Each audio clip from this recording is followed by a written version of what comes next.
Next article. This is entitled Entry Denied, All Meetings Canceled, Andrew Strom. This is from Andrew Strom, evidently a Christian minister who comes here from New Zealand and speaks. He says, I am very sorry to announce to those of you who have been planning on attending some of our meetings over the next month that we have been denied entry into the USA, and sadly we will have to cancel all our meetings. My whole family were detained for over 6 hours at the U.S. border yesterday. The USA side. Questioned, photographed, fingerprinted like criminals, and then sent back to Canada. We were told we could not come in to preach to a series of Christian groups like this, even though their website says that we can. I have already been here twice this year doing exactly the same thing. They let me in, but no more. They even fingerprinted my 15-year-old daughter.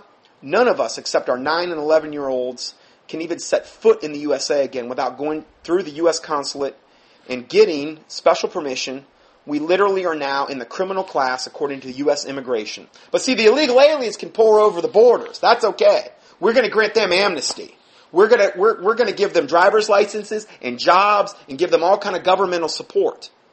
In fact, Obama's went so far as we saw in one of the previous articles, is we're going to sue the Arizona government and be on the side of the illegal aliens and the criminals and the drug cartels on their behalf to make sure that their rights are represented. But we're going to send this Christian minister back to New Zealand, back over to Canada packing.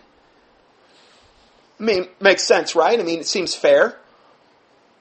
Obviously, I'm being sarcastic. All this because we were invited by church groups and church groups across the USA to come and preach a series of meetings. They told me that I have to have what they call an R visa. These take months and months to get, and often you would never get one.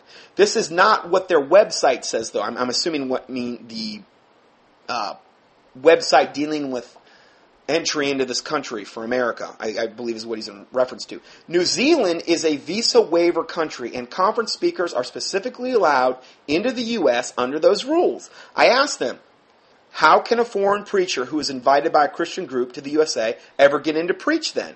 They said, well, maybe that's okay for 1 or 2 meetings, but not for a series. So we cannot preach in churches across the nation, even though that is exactly what they have let me to do before. This is the first time I have ever been denied entry to do that very thing. And now we are all evidently criminals, never to darken the door of America again.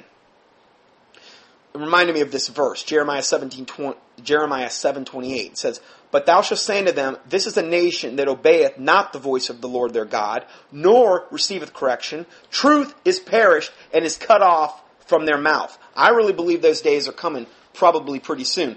Jesus said, the night is coming. I must be about the works of my Father who sent me. The night is coming when no man can work. And this is kind of, we're really seeing a lot of the draconian stuff going on right now. And, this may be the last teaching I ever do. I don't know. There's no guarantees, that's for sure, the way things are going. But truth is perished and is cut off from their mouth. I really believe there's a day and time coming because America has willfully and delightfully chosen their own delusions and their own abominations, as the Bible refers to, that God is just going to let America have it its way. Now, I'm not saying everybody, obviously. I'm not talking to my listeners, but I'm talking about the pseudo-Christian church in general. So let's go further. My family and I naturally came home from this pretty distraught and devastated. My daughter was crying in the car. 6 hours is a long time to be detained like that. But at the end of the day, God is in control. I felt sure then, and I feel sure now, that even though this was very distressing, God was speaking to us through it all. I believe He is the one who is slamming the door shut in America right now, and doing so in no uncertain terms. We have been praying, and many others have been praying for too long for this to have just been man's decision. I accept it as the voice of God. America is over for us. I just want to apologize again to all those who wanted to attend our upcoming meetings. I'm very, very sorry, my friends. Our family is still pretty shaken by all this, so we would certainly appreciate your prayers at this time. God bless you all, Andrew Strom.